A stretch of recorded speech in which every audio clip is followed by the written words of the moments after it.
이 마가복음 13장 전체가 이제 예수님께서 제자들의 질문으로 시작된 그 마지막 때에 있을 일에 관해서 말씀해 주신 본문입니다. 그런데 여러분 가만히 이 본문들을 보시면 참 해석상의 어려움이 많이 있는 그런 본문이기도 합니다. 왠가 하면 사실 이 마지막에 관한 이야기는 예수님이 명료하게 하시지 않았습니다. 그래서 워낙 다양한 해석들이 존재하고 그러다 보니까 여기에 대해서는 아마 제가 생각할 때 우리 교회 사역자들 안에도 일치된 견해가 없을 거라고 생각합니다. 한번 말씀을 여러분 한번 보시면요. 여기 보시면 24절부터 한번 먼저 보십시오. 그때에 그 환난 후 해가 어두워지며 달이 빛을 내지 아니하며 별들이 하늘에서 떨어지며 하늘에 있는 권능들이 흔들리리라. 그때에 인자가 이 예수님이시죠. 구름을 타고 큰 권능과 영광으로 오는 것을 사람들이 보리라. 또 그때에 그가 천사들을 보내어 자기가 택하신 자들을 땅 끝으로부터 하늘 끝까지 사방에서 모으리라. 이렇게 되어 있습니다. 여러분 이건 언제에 관한 이야기입니까? 여러분 딱 읽으실 때 이건 언제에 관한 이야기예요? 말세에 있을 일이죠. 마지막 시대의 장면 아닙니까? 근데 이 부분을 두고 해석이 나누는 이유가 뭔가 하면 그 32절과 33절 때문인데요. 한번 우리 같이 읽어보십시다. 32절 33절입니다. 그러나 그날과 그때는 아무도 모르나니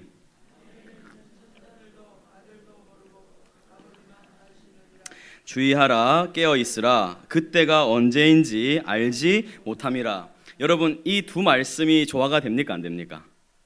분명히 앞에는 예수님이 오실 때 이런 징조들이 있을 거라고 얘기를 했습니다. 근데 그때는 어떻다고요? 아무도 모른다 이랬습니다. 그러면 이 두 말씀을 어떻게 조화를 시킬 것인가 하는 해석상의 난제가 하나 있고요. 이걸 좀 해석하면서 예를 들면 이 마지막 날에 예수님 오시기 직전, 그러니까 그때는 막 하늘이 흔들리고 해가 어두워지고 별이 떨어지고 뭐 이럴 수도 있겠다 생각할 수 있겠죠, 그죠? 근데 이 시기가 얼마나 되는지 이런 건 사실 우리가 모릅니다. 그러니까 이런 부분은 우리가 알고 싶어도 잘 모르는 부분일 수밖에 없습니다. 그래서 여러분 이럴 때는 우리가 뭐라고 해야 됩니까? 모르는 것은 모른다고 말하는 것이 옳습니다. 우리 한국이 낳은 세계적인 신학자이시지요. 김세현 박사님이 이런 말씀을 하셨습니다. 성경에 보면 계시의 빛이 가장 밝은 지점은 예수님이 오신 우리를 어떻게 구원하실 것인가에 대한 계획, 그것이 가장 빛이 밝다는 거예요. 여러분 우리가 어떻게 하면 구원받는지 여러분 알고 계시지요? 거기에 대해서 우리는 이견이 없습니다. 예수님의 계시의 빛이 가장 밝고 이 빛이 저 끝과 이 끝으로 가면 점점 어두워진다는 거예요. 여러분 이 끝은 뭐겠습니까? 태초입니다. 태초. 그리고 이쪽은 뭐예요? 종말입니다. 여러분 태초나 종말과 관련해서 성경은 명확하게 말하지 않습니다. 그러니까 여러분 여기서 항상 보면 이단들이 여러분 어디서 나올까요? 주로 다 여기서 나옵니다. 이쪽 끝쪽에서.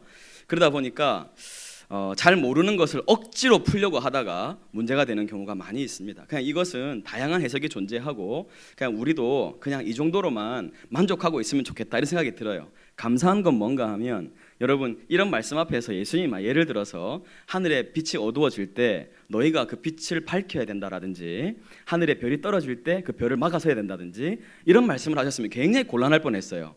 근데 그런 말씀은 없으시니까 뭐 떨어져도 괜찮고 뭐 빛이 좀 가려져도 괜찮고 우리가 별로 신경 쓸 게 없어요. 그건 하나님 하시면 되는 일이니까 우리는 그날이 오면 때가 됐나 보다 이러면 되고, 근데 또 하나의 어려움은 모른다 이랬으니까 모르게 오셔야 되니까 별 떨어지고 이러면 안 되잖아요. 그러면 다 하니까. 이해되시죠? 이게 알쏭달쏭하다 이런 게 좀 있다는 말씀입니다.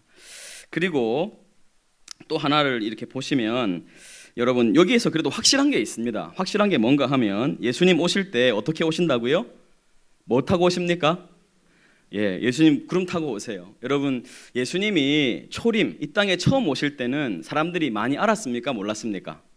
거의 몰랐습니다. 들의 목동들하고 별 본 동방 박사들하고 몰랐습니다. 예수님은 정말 조용히 오셨어요. 근데 예수님이 다시 오실 때는 그렇습니까? 그렇지 않습니다. 모든 육체가 동시에 예수님이 재림하신 것을 보실 것이고 그날은 그분이 영광스럽게 이 땅에 임하시는 날입니다. 여러분 그날에 우리 모두는 그분을 보게 될 것입니다. 그리고 오늘 말씀하신 것처럼 그분이 당신의 백성들을 천사들을 보내어 이 끝에서 저 끝까지 모으시겠다 말씀하셨어요. 거기에 저와 여러분이 있는 줄로 믿습니다. 여러분 우리가 사실 기억해야 될 건 그런 겁니다. 예수님 분명히 영광스러운 모습으로 구름 타고 오시고 그리고 그분이 천사들을 보내셔서 이 끝에서 저 끝까지 우리가 어디에 있다 해도 저 깊은 산속에 혹은 저 깊은 바다 안에 있다 해도 하나님 기억하시고 우리를 불러 모아주실 것이다 하는 그 사실입니다. 그리고 또 하나 좀 어려운 점이 있는데요. 여러분 28절부터 좀 보시겠습니다. 무화과 나무의 비유를 배우라. 그 가지가 연하여지고 잎사귀를 내면 여름이 가까운 줄 아나니. 여러분 이건 쉽지요. 우리가 봄이 되면 그 진달래가 봄이 맞습니까? 예, 개나리가 진달래가 이렇게 피면 어떤 생각을 해요? 아, 봄이 왔구나 생각하지요. 똑같은 겁니다. 그런 것처럼 너희가 이와 같이 29절 보시면요. 이런 일이 일어나는 것을 보거든 인자가 가까이 곧 문 앞에 이른 줄 알라. 내가 진실로 너희에게 말하노니 이 세대가 다 지나가기 전에 이 일이 다 일어나리라. 31절 천지는 없어지겠으나 내 말은 없어지지 아니하리라. 요 제일 어려운 말씀이 뭡니까? 이 부분에서 지금 우리가 해석이 안 되는 게 뭐예요? 30절 말씀이죠. 30절 말씀 같이 한번 읽어봅시다. 30절 같이 시작. 내가 진실로 너희에게 말하노니 이 세대가 지나가기 전에 이 일이 다 일어나리라. 여러분 다 일어났으면 예수님 왔어야 되죠. 그렇지 않습니까? 앞에 예수님 이미 오셨다 그랬으니까. 그래서 이 부분을 또 해석하기 위해서 이 말씀은 앞에 그 예루살렘 성이 멸망하는 그 AD 70년과 관련된 말씀이다 이렇게 해석하기도 하고 또 이 세대라는 말이 그 예수님의 재림을 맞이할 그 세대들을 말한다 뭐 이렇게 얘기도 하고 이렇게 하는데 사실 좀 썩 만족스럽지가 않습니다. 예수님이 거짓말하신 것도 아니고 실수하신 것도 아니라면 제가 느끼기에는 이건 예수님이 뭔가 다 몰라도 되는 그런 사실을 그분이 혼란을 주려고 한 게 아니고 그냥 우리가 그 정도로 받아들여야 되는 막 그런 사실이 아니겠는가 이런 생각이 들었습니다. 제가 왜 이런 이야기를 쭉 드렸는가 하면 이런 데 대해서 마음을 쓰다가 또 사사로이 성경을 풀다가 이단이 된 분들이 많기 때문입니다. 그러니까 여러분 우리가 모르는 것은 모르는 것으로 인정을 하고 그리고 저 종말에 대한 이야기보다는 오늘 내가 어떻게 살아야 하는가 하는 것에 대해서 더 집중하는 것이 너무 중요하다 하는 것을 말씀드리는 것이고요. 그래서 우리가 그러면 이런 혼란스러운 거 말고 확실히 기억해야 될 건 뭔가? 여러분 이 본문에서 예수님께서 확실하게 경고하시고 말씀하시는 것이 뭔가 하는 것을 붙잡으면 되겠습니다. 그것을 이제 살펴보도록 할게요. 자, 여러분 저는 이것을 여러분 우리가 좀 먼저 기억했으면 좋겠습니다. 예수님이요 이 마지막 이야기를 하시면서 여러분 우리는 이제 마지막 시대가 되면 뭐 이렇게 천년왕국이라든지 대환란이라든지 뭐 천재지변이라든지 이런 이야기들을 많이 들으면서 마지막 시대가 오기 전에 반드시 이 땅에 대격변이 있을 것이다 이렇게 믿는 사람들이 많이 있어요. 근데 여러분 성경 전체적인 입장을 보면 그렇지 않습니다. 대격변이 아니고 모른다 이 입장이에요. 아무도 모른다. 알 수 없게 그분의 날이 온다. 이게 성경의 입장입니다. 그러니까 여러분 우리가 이런 말씀 앞에서 지금 생각할 때 그렇잖아요. 여러분 오늘 당장 예수님 오실 거라는 기대할 수 있습니까? 우리가 너무 익숙하게 예수님 안 오는 시간을 살아왔잖아요. 그러니까 오늘 밤에도 우리는 예수님 오실 수 있다 이렇게 가능성을 잘 안 두는 거예요. 뭐 예수님 오시려면 일단 뭐 하늘 좀 흔들리고 땅도 막 흔들리고 이래야 될 것 같고 그러니까 근데 여러분 그런 증거가 있다 없다? 오늘 말씀에 의하면 없다는 거예요. 자, 여러분 거기에 우리는 중심을 둬야 합니다. 그래야 우리가 여기에 대해서 각성하고 깨어 있을 수 있기 때문입니다. 여러분 우리는 뭐 이런 그 언제였으면 2011년이었나요? 12년이었나요? 일본에서 뭐 쓰나미가 나가지고 진짜 그런 걸 보면서 정말 이제 끝이 왔구나 뭐 이런 생각 하지 않았습니까? 그렇죠 여러분? 안 하셨습니까 여러분은? 저는 그런 생각을 많이 했습니다. 근데 여러분 그렇습니다. 이 역사를 보면요 그 세대마다 이런 천재지변들은 전 세계적인 이야기 우리가 못 들었을 뿐이지 전 세계는 계속 그런 일이 있어 왔습니다. 그리고 앞으로도 그런 일은 계속 될 겁니다. 그리고요 사람들은 생각할 때 늘 그렇게 생각합니다. 이 시대를 살아가는 사람들은 지금 우리가 가장 과학이 발전을 했고 그리고 우리가 가장 극심하게 타락했다 이렇게 생각합니다. 다 그렇습니다. 그러니까 항상 세대 사람들이 어떤 생각을 하는가 하면 반드시 우리 세대에 내가 살아있을 때 누가 오시겠다? 예수님이 오시겠다 생각하시는 거예요. 여러분 사람은 원래 그렇습니다. 근데 지금도 그렇지만 앞으로도 계속 그렇게 날이 이어져 갈 겁니다. 그게 끝이 언제인지 모르기 때문에요. 자, 여러분 우리가 이제 그 성경의 전체적인 입장을 조금만 더 살펴보면서 여기에 대해서 확신을 좀 가지고 갔으면 좋겠어요. 우리가 모른다는 것에 대한 그런 확신이요. 자, 먼저 마태복음 24장으로 한번 가보겠습니다. 마태복음 24장.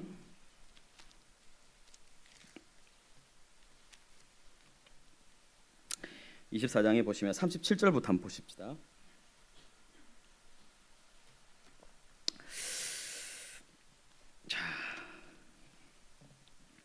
37절부터 보시면 여러분 보세요. 예수님 오시는 날 36절부터 다시 한번 볼게요.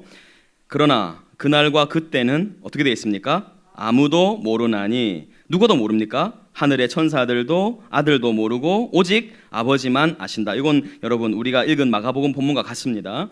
근데 그때가 마치 어느 때와 같은가 하면 누구 때라 그래요?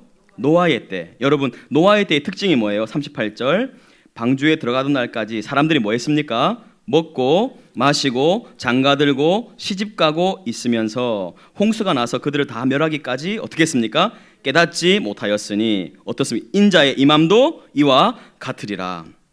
자, 그 다음에요. 그때에 두 사람이 있어요. 밭에 있었는데 한 사람은 어떻게 해요? 데려가고 한 사람은 버려둔다. 자, 두 여자가 맷돌질하고 있는데 한 사람은 데려가고 한 사람은 버려둠을 당한다. 자, 여러분 우리가 표현하면 이런 겁니다. 두 사람이 운전하고 있는데 한 사람은 데려가고 한 사람은 머물러 있을 것이다. 두 사람이 설교하는데 한 사람은 데려가고 한 사람은 머물러 있을 것이다.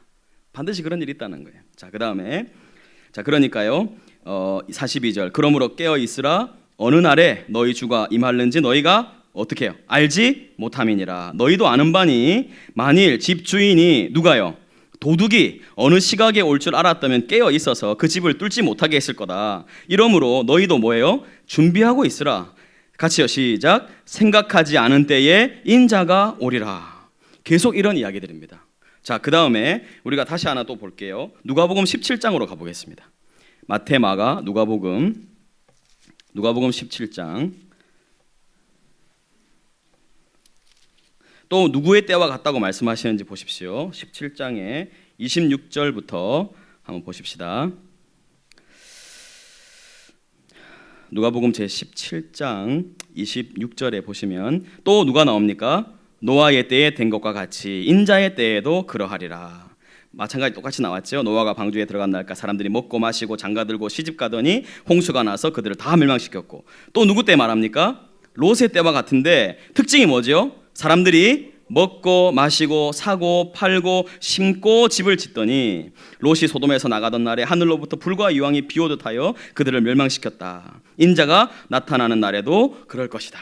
예, 이렇게 하고 다시 본문으로 다시 돌아오겠습니다. 마가복음 14장 돌아와서 자 이제 여러분 보시니까 어떠세요? 특징이 다 뭡니까? 그날에 예수님 오시는 날에 사람들이 다 뭐하고 있습니까? 다 일상을 살고 있습니다. 우리가 늘 여러분 제일 사람이 많이 하는 게 뭐예요? 먹고 마시고 반드시 해야 되는 건 시집가고 장가가는 거. 반드시 해야 되는 거죠. 그죠? 그걸 제가 아직 못하고 있어요. 반드시 해야 되는 건데 그 먹고 마시고 시집가고 장가가고 이게 여러분 인간이라면 누구나 다 해야 되는 일상사를 말하는 겁니다. 심고 집을 짓고 팔고 사고 팔고 일하고 장사하고 이게 여러분 그러니까 대격변이 있을 때 예수님 오는 게 아니고 아무도 모르게 그냥 이렇게 일상을 사는데 예수님이 오신다는 거예요. 여러분 여기에 이제 동의가 되십니까? 그러니까 여러분 이제 뭐 특별한 증거가 막 나타날 거다 이렇게 생각하지 말고 오늘에도 주님 오실 수 있다고 믿어야 되는 거예요. 자, 그래서 이제 좀 정리를 해보십시다. 그러면 여러분 이렇게 두고 우리가 확실히 붙잡아야 될 게 뭔가 제가 세 가지를 말씀드릴 건데 첫 번째는요 모른다는 겁니다. 모른다는 거. 이게 제일 중요합니다. 여러분 모른다는 거예요. 오늘 저희 제가 이 예배가 마치면 저희 누님이 계시는 인천으로 바로 올라갈 건데 그래서 저희 부모님이 지금 대구에 와 계십니다. 오늘 이렇게 오신다는 거 제가 굳이 이렇게 오시지 마시라고 집에 계시라 그러고 그랬는데 오늘 제가 부모님 식사하면서 그런 말씀을 나눴어요. 엄마는 예수님이 다시 오신다는 걸 아나? 이렇게 물어봤어요. 우리 어머니가 제 대학교 1학년 때 교회를 나오셨거든요. 그리고 성경을 많이 읽으셨습니다. 필사도 한 2번인가 하셨어요. 그런데 어머니가 그걸 내가 어찌 아노? 이러시더라고요. 굉장히 실망했습니다. 엄마 사도신경 아나? 예수님 다시 오신다는 거 고백하나? 이렇게 제가 이제 물어보니까 어머니가 그렇네 이러시면서 여러분 보세요. 어머니 성경을 많이 읽으시고 쓰고 했는데도 예수님 그렇게 다시 오신다고 하는데도 그게 가려져 있다는 거예요. 너무 이 땅을 살아가는 것이 자연스러우니까 예수님 다시 오신다는 건 별로 생각이 안 되는 거예요. 혹시 여러분 제가 한번 물어볼게요. 여러분 진짜 예수님 다시 오십니까? 그게 오늘일 수도 있습니까? 여러분 진짜입니다. 진짜 예수님 오시는 건 역사적인 실존이에요. 누구한테만 일어나는 일이 아니고 우리 모두에게 일어날 일입니다. 여러분 이 사실을 마음에 깊이 생각하셔야 돼. 예수님 진짜 오십니다. 저는 오늘 한국교회를 보면서 진짜 저분들이 예수님 오신다는 걸 믿고 사나? 이렇게 생각되는 분들이 너무너무 많습니다. 진짜 저분들 예수님 다시 오신다는 걸 믿고 사나? 세상 사는 사람들 말고 교회 안에 있는 사람들이요. 그들이 말하는 것이나 그들이 행동하는 걸 볼 때 정말 저분들이 하나님이 다시 오시고 예수님 다시 오셔서 이 땅을 심판하실 것을 믿으시나? 이런 생각이 들 때가 너무너무 많이 있어요. 여러분 근데 그날을 우리는 모릅니다. 만약에 안다고 가정을 해보십시다. 우리 예수님이요 2020년 1월 29일에 오십니다. 할렐루야. 이럴 때 아멘 하시면 안 됩니다 여러분. 근데 예를 들어서 2020년 1월 29일 온다 가정하십시다. 그럼 여러분 당장 어떤 생각이 드세요? 2019년까지는 놀자. 일단 지금 내 벌어놓은 거 이거 빨리 쓰고 저기 해외여행도 가보고 빨리빨리 뭔가 하고 싶으면 빨리빨리 하고 이런 마음 들겠죠. 바로 방탕이 찾아옵니다. 그리고 2019년부터 바짝 쪼아가지고 주님 당신밖에 없다고 하면서 모든 삶을 내려놓고 그때부터 주님만 바라보고 있을 거예요. 하늘만 쳐다보고. 우리가 1992년에 겪은 거 아닙니까? 다미선교회 보셨죠? 그 흰옷 입고 그 뭐 다 팔아제끼고 그냥 예수님 오신다고 기다리고 막 12시 막 지나가도 안 오고 막 예수님 그렇게 된다니까요. 그래서 예수님 어떻게 하셨어요? 모르게 하셨어요. 모르게 하셨어요. 그냥 모르는 겁니다. 얼마나 감사한지 몰라요. 우리는 다 몰라요. 자, 여러분 그때는 어느 정도로 우리가 모르는가 하면 제가 보니까 한 주석가가 이런 말을 했어요. 가장 열렬히 기대하고 있는 사람들도 아마 그럴 리가 없다고 생각한 그런 시간에 오실 것이다. 이렇게 말씀했어요. 저는 그게 맞다고 생각합니다. 두 번째, 여러분 모르기 때문에 이제 어떻게 해야 됩니까? 모르니까 뭐 해야 돼요? 대비를 해야죠. 여러분 그래서 이 마가복음 13장하고 평행 본문이 되는 마태복음 24장에 가보면 우리 이제 예수님이 오신다는 얘기하고 나서 그 다음 25장에 우리가 너무 잘 아는 세 가지 비유 이야기가 나옵니다. 첫 번째는 슬기로운 5처녀. 여러분 아시죠? 슬기로운 10처녀가 있는데 5명은 지혜롭고 5명은 지혜가 없잖아요. 이 이야기 하나. 그 다음에 두 번째는 뭐예요? 달란트 비유. 주인이 달란트를 나눠주고 떠나는 이야기. 그 다음에 세 번째는 뭔가 하면 양과 염소의 이야기예요. 자, 여러분 이 비유 세 가지를 간단하게 생각해 봅시다. 그러면 우리가 어떻게 대비하고 있어야 되는가를 알려주는 본문이니까 첫 번째는 뭔가 하면 슬기로운 5처녀예요. 여러분 이 얘기 핵심 뭡니까? 5처녀는 뭐 하고 있었어요? 기름도 준비 안 하고 자고 있었어요. 근데 신랑이 왔다는 소식을 듣고 어떻게 합니까? 옆에 처녀들한테 기름 좀 빌려달라 그래요. 빌릴 수 있습니까? 없습니까? 못 빌려요. 이건 뭘 말하는 거예요? 예수님 오시기까지 뭐 해야 된다는 거예요? 자기 각자 스스로가 그분의 오심을 준비해야 된다는 거예요. 아무도 나를 준비시켜 줄 수 있는 사람이 없다는 거예요. 자기의 일은 자기 스스로 해야 된다는 거예요. 예수님 오셨는데 예수님 우리 아빠가 목사예요. 됩니까? 안 돼요. 예수님 우리 아빠가 저 아프리카 가 계신 선교사님이에요. 됩니까? 예수님 우리 남편 우리 아내가 새벽기도 한 번도 안 빠지고 우리 그런 됩니까? 안 됩니다. 자기의 일은 스스로 해야 돼요. 알아서 척척척 스스로 크리스찬. 우리는 다 알아서 해야 됩니다. 그 얘기죠. 여러분, 그 남이 나를 준비시켜 줄 수 없다는. 기도도 내가 해야 되고 봉사도 내가 해야 되고 하나님 섬기는 것도 내가 해야 됩니다. 준비하고 있어야 돼요. 그분을 기다리는 건 내가 해야 돼요. 두 번째, 달란트 비유죠. 여러분 이건 너무 잘 알지 않습니까? 나눠주고 떠났어요. 근데 여기서 우리가 사실 좀 느끼는 문제는 뭔가 하면 왜 얘는 5이고 나는 하나냐 이거예요. 이게 우리의 불만이죠. 그죠? 근데 주인은 거기에 관심이 있어요? 없어요? 주인은 거기에 관심 없어요. 여러분 주인이 거기에 관심 없으면 우리도 관심 없으면 돼요. 누구는 5개고 누구는 하나예요. 그는 관심 없어도 돼요. 그건 우리가 알 바 아니니까요. 중요한 건 뭐예요? 주인은 와서 그거 가지고 뭐 했냐 하는 거거든. 네가 너에게 주어진 것 안에서 넌 뭐 하고 살았냐 이겁니다. 너에게 주어진 시간, 너에게 주어진 재능, 너에게 주어진 이 환경들을 통해서 넌 뭐 했냐 이거예요. 하나님 쟤한테는 저렇게 하고 이거 안 통합니다. 너 뭐 했냐? 너 각자에게 주신 사명, 그거를 너는 어떻게 지고 살았냐 하는 겁니다. 우리는요, 비교하다가 다 절망하고 자존감 무너지고 이렇게 살아가요. 여러분, 그러다 보니까 사명에 집중하지 못하고 주인이 원하지 않는 것에 집중하는 삶을 살게 되는 거예요. 이게 얼마나 어리석은 모습입니까? 여러분, 우리가 지금 그 하나님의 뜻이라는 주제로 생명수가 강물처럼 금요일 오전마다 하고 있는데요, 그 하나님의 뜻의 가장 핵심은 뭔가 하면 오늘의 일상에 하나님의 뜻이 있음을 믿고 거기서 최선을 다해 사는 겁니다. 오늘 나에게 주어진 시간 안에서. 여러분, 이게 제일 중요한 거예요. 여러분, 뭐 하고 계십니까? 여러분 가정 안에서 어떤 가정 안에 살아가십니까? 아버지로서, 어머니로서, 자녀로서 어떻게 살고 계세요? 교인으로서. 여러분 각자가 그 주신 사명을 따라 살면 되는 겁니다. 세 번째는 뭐죠? 양과 염소의 비유예요. 여러분, 여기서 양하고 염소 나눠지는 딱 기준점이 뭔가 하면 사람을 대하는 태도거든요. 근데 그 사람이 누군가 하면 약자들입니다. 약자들, 지극히 작은 자. 사람을 대하는 태도를 보면 그 사람이 진짜 깨어있는지 아닌지를 안다는 거예요. 여러분, 인간은 존엄합니다. 인간은 존귀한 존재입니다. 인간이라는 이유만으로. 왜 그렇습니까? 그가 하나님의 형상이기 때문이에요. 다른 이유는 하나도 없습니다. 인간이 존엄한 이유는 그가 하나님의 형상이기 때문이에요. 그 하나님의 형상이 가장 극적으로 드러날 수 있는 곳은 그러니까 연약한 사람들인 거예요.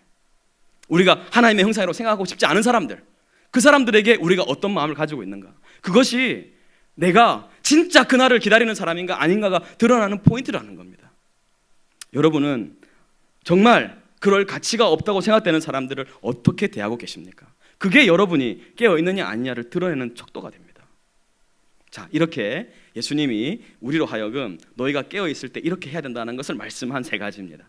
자, 마지막 세 번째요. 그러면 자, 깨어있음의 증거가 있는가? 여러분에게 이제 질문해야 합니다. 나는 정말 예수님 아무도 모르게 오실 때 나는 그분이 깨어있어야 된다고 했는데 깨어있는가? 내 삶에 깨어있음의 증거가 있는가? 여러분, 앞서 이야기한 세 가지에 대해서 여러분이 스스로 답을 할 수 있어야 합니다. 첫 번째, 나는 정말 내 스스로 주님의 오심을 준비하고 있는가? 두 번째, 내 주어진 사명에 집중하고 있는가? 세 번째, 나는 사람을 어떻게 대하고 있는가? 자, 이 세 가지가 내가 깨어있느냐 아니냐의 증거입니다. 또 하나 생각해 볼 때 여러분, 우리를 잠들게 하는 게 뭔가 하는 걸 살펴봐야 합니다. 여러분 생각해 보십시오. 우리가 이 땅에 살 때 예수님을 제일 잘 믿는 때가 언제인 것 같으세요? 여러분이 언제 하나님과 제일 가까웠습니까? 여러분, 대부분이 극심한 고난과 어려움 가운데 있을 때 맞습니까? 여러분, 우리가요 여유롭고 삶이 살만하고 이러면 예수님 가까이 안 해집니다. 우리도 여러분 보세요. 이렇게 한국 교회가 급속도로 성장한 데는 제가 볼 때는 일제시대와 한국전쟁을 통과한 것이 굉장히 큽니다. 하나님이 그렇게 복을 주신 것 같아요. 당시에 전쟁은 싫은 것이고 그렇게 압제받는 것은 너무 나쁜 일이지만, 근데 그런 시간을 통과하면서 한국교회는 급성장을 했습니다. 자, 그렇게 볼 때 여러분, 우리를 잠들게 하는 건 고난이 아닙니다. 우리를 잠들게 하는 것은 뭔가 하면 방탕, 번영, 물질주의, 게으름, 나태함, 미온적인 태도, 부주의함, 세속주의, 무관심, 이런 것들입니다. 오늘 우리가 살아가는 일상의 모습들, 그것이 우리를 잠들게 하는 것들입니다. 여러분 혹시 깨어 있습니까? 잠들어 있습니까? 여러분 자신을 잘 살펴보시기 바랍니다. 그렇게 볼 때 지금이야말로 우리 예수님이 오시기 가장 좋은 때입니다. 여러분, 한국 사회가 이렇게 번영한 때가 언제 있었습니까? 우리 역사 속에 이렇게 부강한 적이 언제 있었습니까? 이렇게 예수 믿는 사람이 많은데, 이렇게 교회들이 많은데 한국 사회는 어떻습니까, 여러분? 우리가 지난주에 화 목사님 통해서 정말 불꽃 같은 하나님 말씀을 7번의 시간을 통해 들었습니다. 거기 핵심은 팔복의 삶을 우리가 살아야 된다는 거죠. 거기에 제일 처음 시작이 뭡니까? 심령이 가난해야 된다는 거. 여러분, 심령이 가난하기 쉽습니까? 지금 여러분 우리가 이렇게 여유로운데 심령이 가난하기 쉽냐고요? 제가 최근에 우리 송모 성관 목사님하고 대화를 나누면서 그분의 간증을 들었습니다. 그분이 어떤 간증을 하시는가 하면, 저분이 돈을 많이 만지던 분이거든, 젊을 때. 아실만한 분은 아시겠지만 대학원 신대원 다닐 때 공부 안 하고 돈 벌러 다닌 그런 분 아닙니까 저분이? 예, 모르겠습니다. 하여튼 근데 그때 돈이 진짜 많았대요. 그러니까 그렇게 말씀하시더라고요. 돈이 많으니까 겸손하기가 너무 어렵더라는 거예요. 젊은 나이에 돈이 많으니까 아무리 겸손하고 싶어도 아무리 가난한 심령을 갖고 싶어도 안 되더라는 거예요. 사람들 앞에 서면 자신감이 생기고 돈이 있으니까요. 뭔가 사람들이 나를 막 알아봐 줄 거, 높이 볼 것 같고 그런 마음이 드는 거예요. 하나님이 가난하게 만드셔서 지금 얼마나 겸손하게 사세요. 여러분 우리가 진짜 그렇습니다. 여러분 그러니까 지금이 얼마나 우리가 깨어있기 힘든 시대입니까? 스스로 준비하지 않으면 어쩌면요 진짜 자발적인 자기 비움이 없으면 우리는 깨어있기 너무 힘든 시대를 살아가고 있습니다. 다른 사람들 보면서 저렇게 살아야 되는데 다른 아이들 막 성장하고 어디 뭐 잘 들어가고 잘 결혼하고 이런 거 보면서 저렇게 살아야 되는데 그게 다 우리의 눈을 빼앗아가는 것들인지도 모르고 그냥 거기에 마음이 다 팔려 있는 거예요. 방탕하기 너무 좋은 시대. 조금 과장인지는 모르겠지만 제가 볼 때 그런 생각이 들어요. 이 환난과 핍박은 하나님과 우리를 가깝게 하고 이 부요와 권력은요 마귀와 가까워지게 합니다. 그러니까 진짜 우리가 바라고 소원해야 될 게 뭔가 생각을 좀 달리 해야 될 게 아닌가 그런 생각을 해봐요. 제가 존경하는 한 목사님은 설교 중에 이렇게 말씀하시더라고요. 하나님이 사랑하는 자에게 돈을 주신다 이거. 근데 하나님이 진짜 사랑하시는 자에게는 자기를 닮고 싶은 열정을 주신다 이거. 여러분 그게 팔복의 사람 아닙니까? 여러분은 돈을 구하는 사람이세요? 아니면 정말 그리스도를 닮고자 하는 열정을 가진 사람입니까? 오늘날 여러분 마귀가 진짜 고도의 전략을 쓴다면 뭐 하겠어요? 여러분을 승승장구하게 하는 겁니다. 하는 것마다 잘 되게 하는 거예요. 우리가 생각하는 것처럼 형통이라고 100% 믿는 하는 것마다 잘 되고 생각하는 것처럼 다 되는 그렇게 한번 돼보십시오. 여러분 어떤 일이 있는지요. 저도 여러분 지금 제 인생에 대해서 아직 지금 해결하지 못한 문제가 있으니까 자꾸 예수님이 다시 오실 때 시집가고 장가가고 이런 얘기 하시니까 빨리 이걸 해결하면 좋겠는데 이게 잘 안 되니까 제 스스로 계획을 플랜팅을 해봐요. 이렇게 나 이렇게 몇 월 달에 이렇게 하고 몇 월 달에 이렇게 해서 이렇게 해야지. 근데 늘 마음 중심에는 내 생각대로 안 될 것이다 하는 그런 마음을 가지고 있어요. 그게 여러분 그리스도의 바른 믿음 아닙니까? 여러분 생각대로 다 돼보세요. 진짜 하나님 잘 섬기고 살 수 있는지. 여러분이 이제까지 그렇게 안 됐기 때문에 여기 앉아 있는 겁니다. 이 수요일에도. 자 이제 여러분 말씀에 좀 결론으로 가보십시다. 여러분 우리가 진짜 이 일상을 살면서 깨어있기 위해서 말입니다. 바로미터가 있어요. 내가 잣대를 댄다면 내 삶에서 이것이 계속 반응이 되어야 내가 깨어있다는 것을 알 수 있는데 아까 앞서 말한 것들도 있지만 하나는 여러분이 말씀에 대해서 어떤 태도를 가지고 있느냐 하는 겁니다. 여러분 가시떨기 밭을 아시죠? 말씀이 결실할 때 가시떨기 밭이 결실하지 못하는 이유가 뭐였습니까? 누가복음 8장에 보시면 이렇게 되어 있습니다.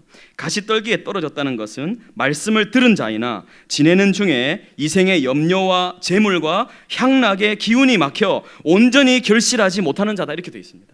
여러분 여기도 예수님 다시 오실 때 모습하고 똑같지요? 이게 우리의 매일매일의 연습인 거예요. 내가 말씀 앞에서 정말 이생의 염려나 재물이나 향락의 기운이 막혀가지고 결실하지 못하는 게 아니고 이런 것들과는 관계없이 매일매일 말씀에 반응하고 결실하고 있는가, 그걸 보면 내가 깨어있는지 아닌지를 바로 알 수 있다는 거예요. 여러분 최근에 정말 여러분 삶에 말씀이 부딪혀 와서 내가 정말 하나님 앞에서 바르게 살아야 되겠구나 하고 무너지고 깨어진 적이 언제였습니까? 말씀을 들었는데 돌아서면 다 잊어버리고 내가 싫어하는 그 사람 보면 다 잊어버리고 내 아내하고 말 한마디 하면 다 잊어버리고 혹시 그러고 있지는 않으세요? 기운이 막히고 있지는 않나요? 말씀이 자라야 되는데 기운이 하나도 없는, 자라지 못합니다. 또 하나는 뭡니까? 여러분 항상 깨어있음과 연결되어 나오는 단어가 뭡니까? 깨어있는 자는 뭐 하는 자입니까? 알 거라고 생각하고 말씀을 드리는데, 자 깨어있는 자는 항상 성경에 같이 나오는 용어가 있잖아요. 용례가 있죠. 용법이 있잖아요. 깨어있는 자는 뭐 하는 자입니까? 깨어 뭐 하라? 기도하라. 여러분 깨어있는 기도가 연결되는 겁니다. 말씀 보세요.